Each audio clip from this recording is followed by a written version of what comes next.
कितनी देर में?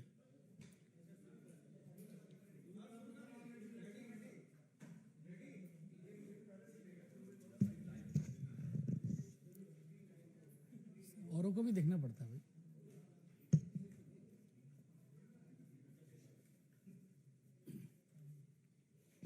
सभी मीडिया के साथी को स्वागत है। भारतीय जनता पार्टी के हमारे वरिष्ठ नेता रविशंकर प्रसाद जी आप लोगों को संबोधित करेंगे।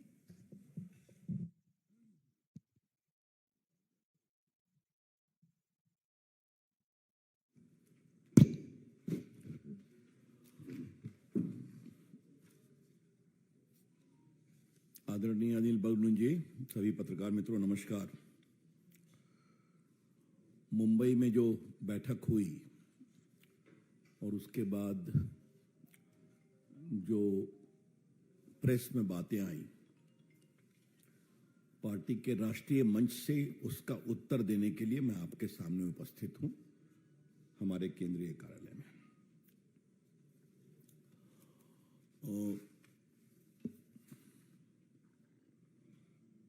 ये तीसरी बैठक थी। पटना, बेंगलोर, मुंबई, इस पूरे बैठक में तीसरी बार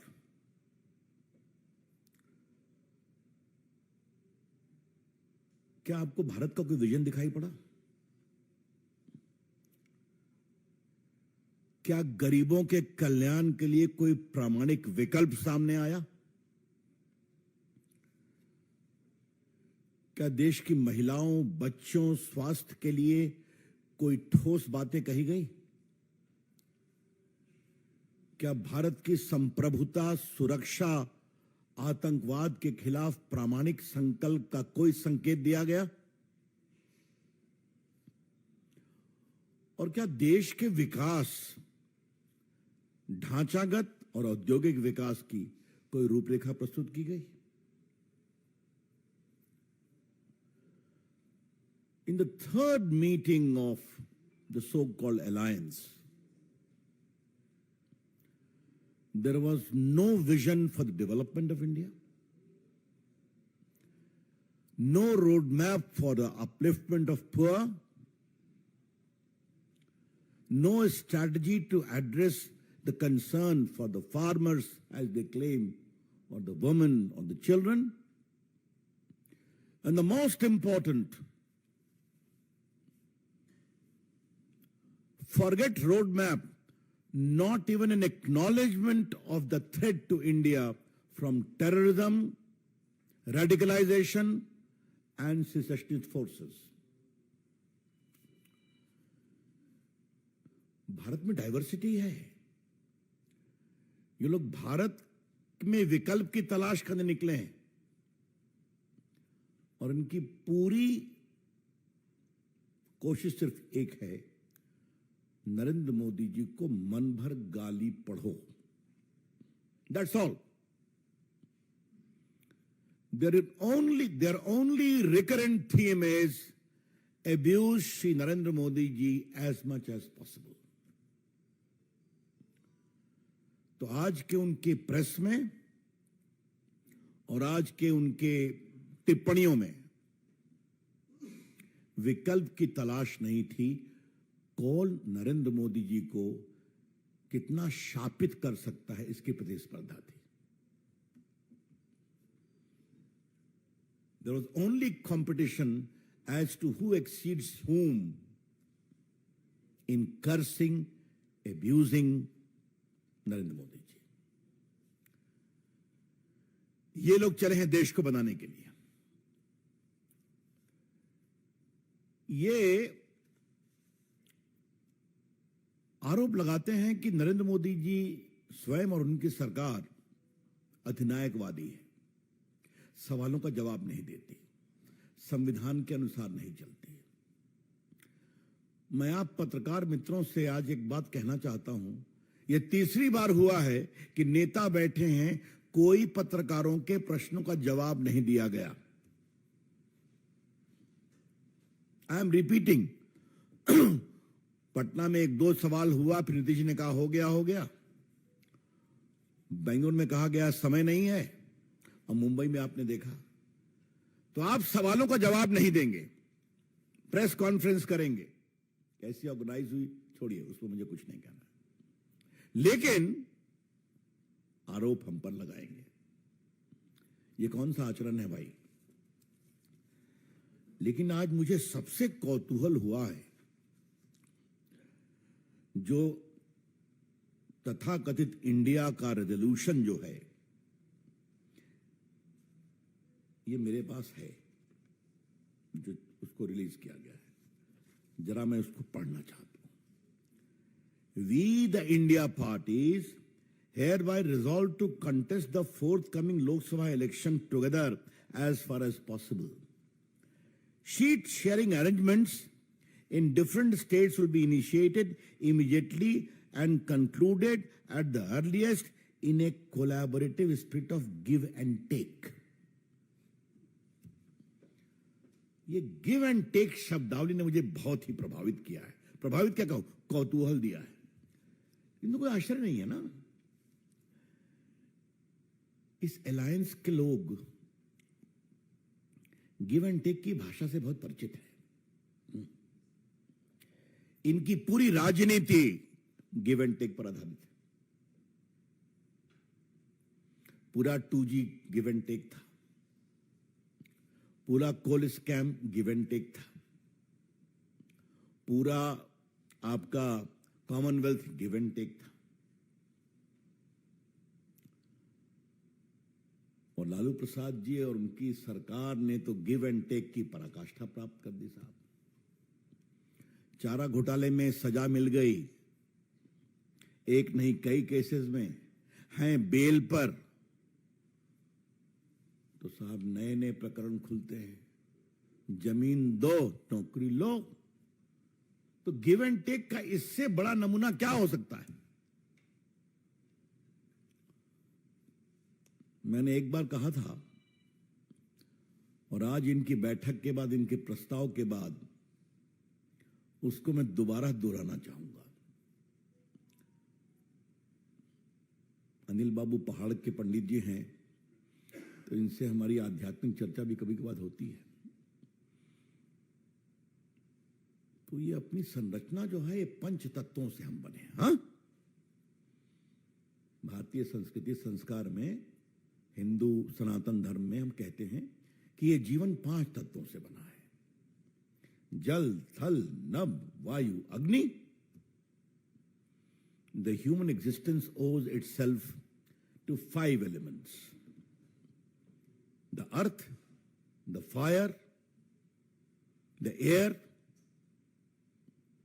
द स्काई एंड द आपके एयर बताया। अब आप देखिए, इन लोगों ने किसी भी तत्व में भ्रष्टाचार को नहीं छोड़ा। यह है इनकी बिसात। आज हम देश को दोबारा बताना चाहते हैं। अब जरा थल के भ्रष्टाचार की बात लीजिए आप। क्या क्या हुआ? कॉमनवेल्थ हुआ, आदर्श घोटाला हुआ, बिहार में चारा घोटाला हुआ, बिहार में अलकतरा घोटाला हुआ। इनको थल से ही संतोष नहीं हुआ तो पाताल में भी चले गए, वहां कोयला घोटाला कर दिया इन लोगों ने। आकाश में हेलीकॉप्टर घोटाला कर दिया। और वायु क्या है? 2G तो वायु से ही चलता है ना, तो पूरा तो 2G या स्पेक्ट्रम घोटाला है वायु के साथ है। समुद्र की जल की बात लीजिए तो सबमरीन घोटाला हुआ वहां पर। और अग्नि के बारे में बहुत चर्चा हम लोग कर चुके हैं कि बीकानेर में जो दमादशी को जमीन दी गई है, सूर्य के किरणों से अग्नि निकालने के लिए वहां प्लांट लगाए जाएंगे, उसमें कितना FIR हो आप जब ही जानते ही। तो this is the record of the so called India parties, और वो हमें सीख दे रहे हैं। तो इस तीसरी बैठक का एकमात्र नतीजा यह है कि उन्होंने अपने गिव एंड टेक प्रिंसिपल को फॉर्मली पॉलिटिकली भी माना है। कोई संयोजक बना, न कोई कमेटी बनी। एक गिव एंड टेक प्रिंसिपल को स्वीकार किया गया। चलिए उनकी बात है।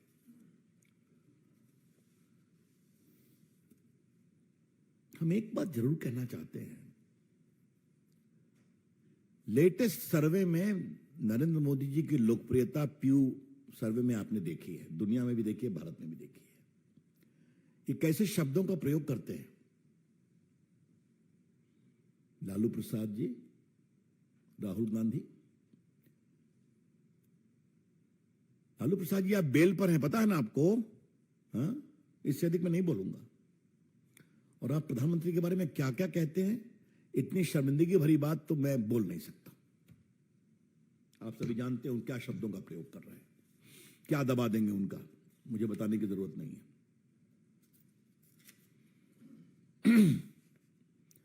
लेकिन आज कुछ राहुल गांधी के बारे में फिर बताने की जरूरत है। राहुल गांधी जी, क्या आप चीन के प्रवक्ता हो गए हैं क्या?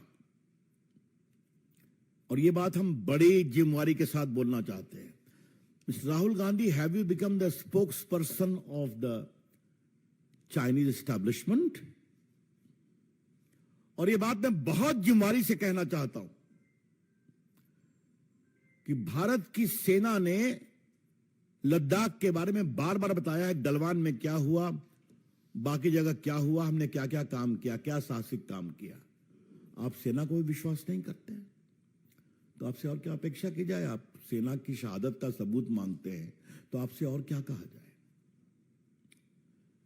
कैसे कैसे लोग आपके मित्र हैं और आपके प्रमोट करते हैं, जिनको चाइना फंडिंग करता है। आपके पूरे पिताजी के नाम के एनजीओ को कहां कहां से पैसा मिला है, यह चर्चा अनिल जी यहां कर चुके हैं, हमारे प्रवक्ता मित्र कर चुके हैं। मैं दोहराऊंगा नहीं उसको, उसकी फोटो भी आपको दे चुके हैं। लेकिन क्या राहुल गांधी इतनी बेशर्मी से कांग्रेस चाइना के प्रवक्ता बनेंगे? यह सवाल आज मुझे उठाना है। आपके नाना जी के समय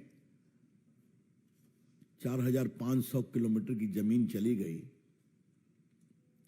राहुल जी, आज मैं आपको कुछ पार्टी के केंद्रीय मंच से कुछ याद दिलाना चाहूंगा। आपके पर नाना जी जवाहरलाल नेहरू का स्टेटमेंट याद करिए। उन्होंने आकाशवाणी में कहा था, my heart goes for Assam, जब भारत की सेनाएं चीन के द्वारा हराई जा रही थी। और जब उनसे पूछा गया तो उन्होंने कहा, those are land where not a blade of grass grows. तो राहुल गांधी जी, आज आपको मैं एक बात याद दिलाना चाहता हूं कि महावीर त्यागी एक बहुत बड़े फ्रीडम फाइटर थे, कॉन्स्टिट्यूएंट असेंबली के सदस्य थे। उन्होंने कहा, जवाहरलाल नेहरू जी, मेरे सर पर बाल नहीं है, आप अपनी टोपी हटाइए, आपके सर पर भी बाल नहीं है, क्या करेंगे हम दोनों के सर का आप? ये तो आप कुछ पढ़ते नहीं है, होमवर्क करते नहीं है। तिब्बत कब गुलाम हुआ था राहुल गांधी? आज तक है। दलाई लामा कब भागे थे? कुछ मालूम है आपको? कुछ नहीं जानते। लेकिन हर बार आकर के चाइना के प्रवक्ता के रूप में भारत के सेनाओं के मनोबल को कमजोर करने की कोशिश करेंगे। यह बहुत दुर्भाग्यपूर्ण है। और मैंने एक बार यह बात संसद में कही थी, आज मैं पार्टी के मंच से इसको दोहराना चाहता हूं। राहुल गांधी जी, आपकी सरकार की ऑफिशियल लाइन थी मनमोहन सिंह के समय कि हमने चाइना से सटे भारत के हिस्सों पर इंफ्रास्ट्रक्चर का विकास करके चाइना को इरिटेट नहीं करना है। ये हमारे ऑफिशियल लाइन है। We have not to unnecessarily irritate China by developing the infrastructure of roads and bridges along the whole Ladakh to Arunachal Express. और आपके AK एंथोनी साहब रक्षा मंत्री का पार्लियामेंट में वक्तव्य है, और मैं आज कम से कम टीवी मीडिया से रिक्वेस्ट करूं उनको दिखाया जाए। एक बार दिखाया गया था।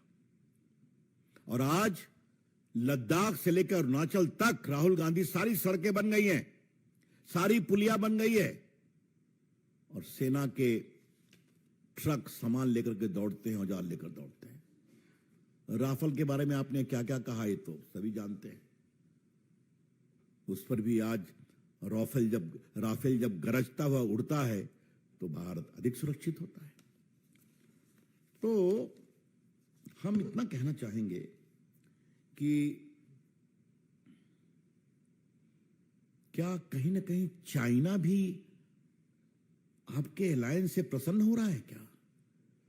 राहुल गांधी, क्या आपको बार बार चाइना की स्तुति गान करना पड़ता है? ये मैं संशय के आलोक में यह सवाल उठा रहा हूं। Mister Rahul Gandhi, on behalf of the BJP, we would like to raise an important issue in the light of surrounding suspicious circumstances. क्या हर बार आपके अलायंस की बैठक में चाइना का स्तुतिगान होना जरूरी है क्या? यह बड़ा गंभीर सवाल है और इसमें कोई बड़ी बात नहीं है कि आपके अलायंस को सपोर्ट करने वाले बहुत से मीडिया हाउसेस चाइना के द्वारा फंडेड है, तो आप ही लोग ने कहा है। कभी होगा तो पूरा विस्तार से हम विषय आपके सामने रख देंगे।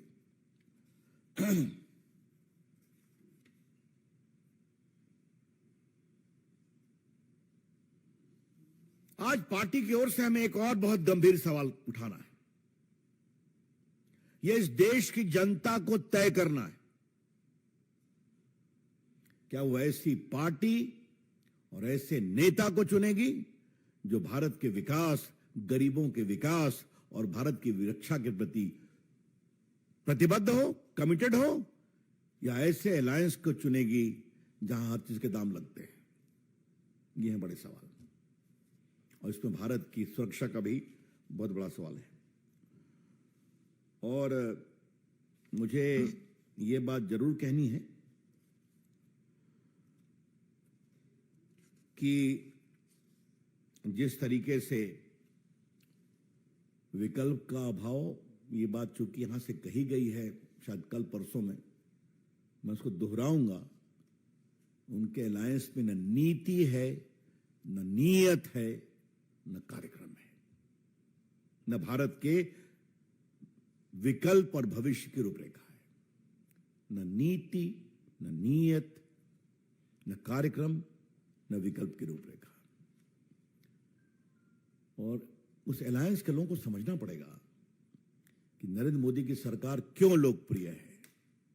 इसलिए कि 50 करोड़ लोगों के अकाउंट खुले हैं, इसलिए 27 लाख करोड़ रुपए भेजे गए हैं, लाखों करोड़ रुपए बचे हैं उनके अकाउंट में डायरेक्ट बेनिफिट ट्रांसफर में, इसलिए कि भारत आज दुनिया की डिजिटल पावर बन गया है, इसलिए कि भारत दुनिया की स्पेस पावर बना, इसलिए कि 11 करोड़ किसानों के अकाउंट में एक बटन दबाते ही 1 लाख करोड़ रुपए जा रहे हैं, इतनी सड़कें बन रही हैं। आज भारत में बना हुआ वेपन आज दुनिया में जा रहा है। आज भारत ने अपने एक्सपोर्ट को आगे बढ़ाया है, मोबाइल मैन्युफैक्चरिंग से लेके इलेक्ट्रॉनिक मैन्युफैक्चरिंग में। इससे आपको परेशानी है? आज भारत के खिलाड़ी दुनिया में क्या नाम कर रहे हैं, इससे आपको परेशानी है? कृपया करके आपके अलायंस के लोग देश का मनोबल न तोड़े। राजनीति होती है, होती रहेगी, लेकिन मोदी विरोध के कारण आप देश का विरोध करने लगे, देश की संकल्प को कमजोर करने लगे, यह बहुत पीड़ादायक है। मित्रों, बाकी तो वो अपना घूमेंगे, करेंगे, देश आजाद है, घूमने में क्या दिक्कत है। लेकिन न देश उनकी बात आज सुनता है, न देश उनकी बात आगे सुनेगा। अंतिम बात मुझे क्या कहनी है, फिर मैं आपके प्रश्नों का उत्तर दूंगा। हताशा में हार होती है, आशा में जीत होती है। आई रिपीट, हताशा में हार होती है, आशा में जीत होती है। If you are desperate, you will surely be defeated. If you entertain hope you may be redeemed. ये तो बहुत पुरानी कहावत है, लेकिन पूरे में बस हताशा है तो हार भी निश्चित है। धन्यवाद। Neeraj Pandey, ABP news.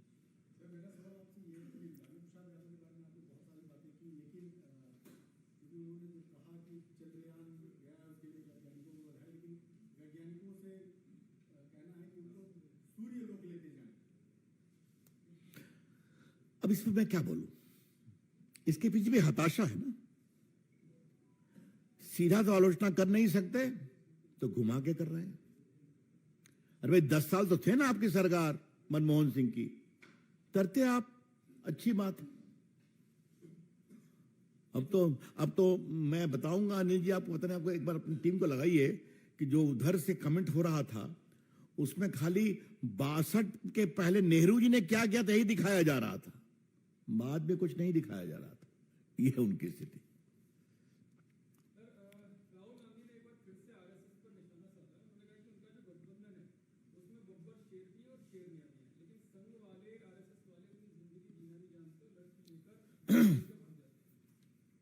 देखिए, मैंने राहुल गांधी के इस सवाल पर संसद में जवाब दिया था और उसको मैं आपके सामने दोहराना चाहता हूं।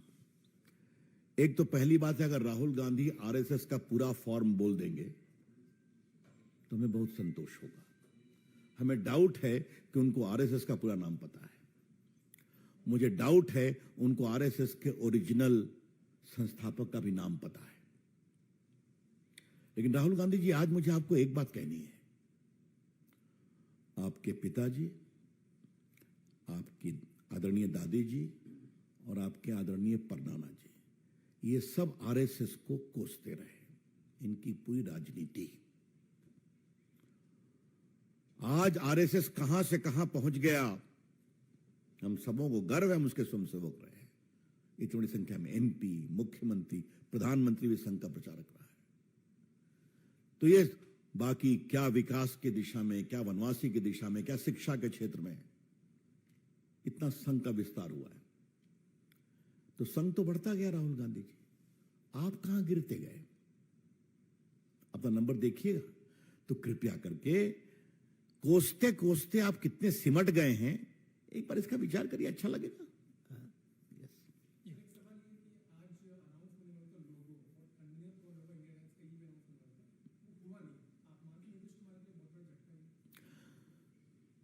मुझे किसी ने बताया कि नीतीश कुमार फिर कोप भवन में जा रहे हैं, तो चले जाते हैं गाय बगाए। हाँ, तो अब पता नहीं, ये तो अनिल जी मालूम करेंगे कि अभी क्या स्थिति है पटना लौटने के बाद उनकी।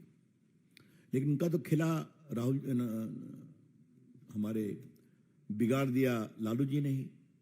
उन्होंने कहा एक संयोजक क्यों, कई संयोजक बन सकते हैं।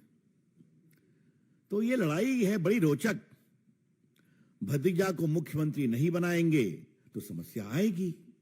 पिताजी का स्नेह है पुत्र के लिए, और जो वर्तमान मुख्यमंत्री हैं उनको भी कुर्सी से बहुत प्रेम है। तो इस कुर्सी के प्रेम और पिताजी के पुत्र के प्रति प्रेम मुख्यमंत्री पद के लिए, इसको देखते जाइए।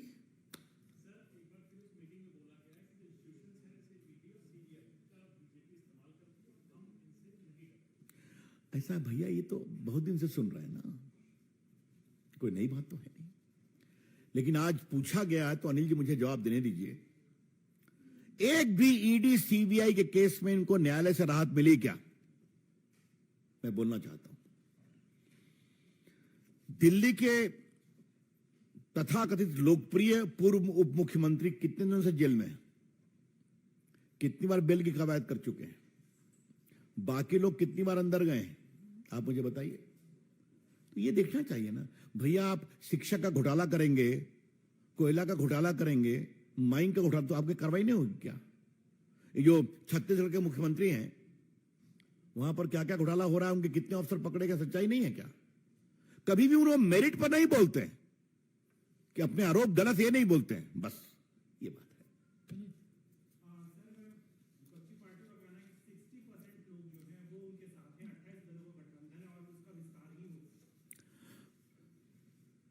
दिन में ख्वाब देखने पर कोई मनाही तो नहीं है ना, देखने दीजिए। जनता किसके साथ है ये तो आप लोग का सर्वे दिखा रहा है। एक नहीं, दो, तीन, चार सर्वे आ चुका है, तो देखते रहिए। हाँ, उनको शेख चिल्ली के हसीन सपने देखने से हम कहां से रोक सकते हैं? विकास राहुल गांधी ने आज बोला कि अंग्रेज भी भारत को कांग्रेस मुक्त नहीं कर पाए। कांग्रेस मुक्त भारत को कांग्रेस मुक्त करने का सपना जो देख रहे हैं कभी पूरा नहीं। मैं एक ही बात कहूंगा, राहुल गांधी, जो आपकी राजनीति चल रही है उसमें आप खुद ही कांग्रेस को देश से मुक्त करा देंगे। अगर आप सावरकर ऐसे देशभक्तों पर गाली देते रहेंगे, अगर आप चाइना की बैटिंग करते रहेंगे, तो क्या कांग्रेस पार्टी के लोग उससे परेशान नहीं है क्या? तो आप स्वयं ही कांग्रेस को देश से मुक्ति का रास्ता बना रहे हैं। लेकिन मजबूरी यह है कि कोई कुछ बोल नहीं सकता, क्योंकि राहुल गांधी को लॉन्च करते हैं, रिलॉन्च करते हैं, सुपर लॉन्च करते हैं, लेकिन बाजार में कौन सा माल चलेगा ये तो बाजार स्वीकार करेगा ना। रविंद्र जी, आखिरी सवाल। ये भी पूछेंगे? अच्छा, आपके मुख्यमंत्री यानी बिहार का भी हैं, बिहार के मुख्यमंत्री नीतीश कुमार जी ने कहा है कि अब कुछ भी हो सकता है, चुनाव समय से पहले भी हो सकता है, पूरा INDI गठबंधन उसके लिए तैयार है, लेकिन बीजेपी इस सवाल पूछे क्या वो चुनाव के लिए तैयार है अगर समय से पहले होता है लोकसभा और विधानसभा? क्या बीजेपी तैयार है सर? अब नीतीश कुमार के काल्पनिक सवालों का तो मुझे कोई जवाब नहीं देना है। अब वो जो बोलते हैं बोले, लेकिन नीतीश कुमार ने आज एक पहली बार बात कही कि भारत का इतिहास बदला जा रहा है। उन्होंने पहली बार कहा है, तो इसका जवाब देना हमको जरूरी है।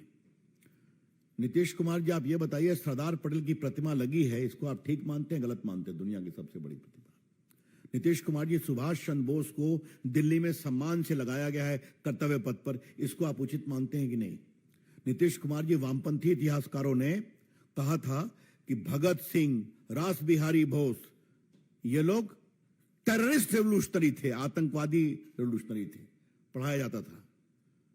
नीतीश जी, सुहलदेव के बारे में नाम सुना है आपने, जिसने गोरी के गजनी के बाद उनके सेनाओं को हराया? आपने कभी आसाम के बहादुरों का नाम सुना है जिन्होंने कभी मुगलों को कब्जा नहीं करने दिया? तो नीतीश बाबू, आप जिनके साथ गए हैं आजकल, उन्होंने देश के वीरों का इतिहास छुपाया है, उसमें कई ओबीसी के भी समाज के हैं। आज उन वीरों का सम्मान हो रहा है, आप थोड़ा सीखिए। धन्यवाद।